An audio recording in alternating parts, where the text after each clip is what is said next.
আসসালামু আলাইকুম। সবাই কেমন আছো? আজকে আমি মাছের মাথা খাচ্ছি। আজকে শুধু মাছের মাথা ভুনা করছি। আমি সবসময় ঘরে মাছ আনলে মাছের মাথাটা একটু বড় করে কাটি, কারণ আমার মাছের মাথা অনেক প্রিয়।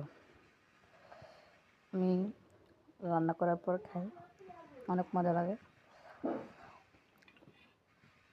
অনেক বড় মাথা।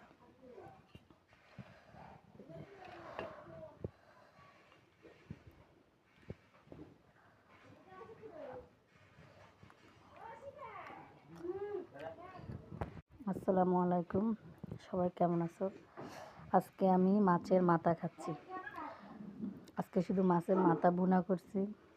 আমি সবসময় ঘরে মাছ আনলে মাছের মাথাটা একটু বড় করে কাটি, কারণ আমার মাছের মাথা অনেক প্রিয়।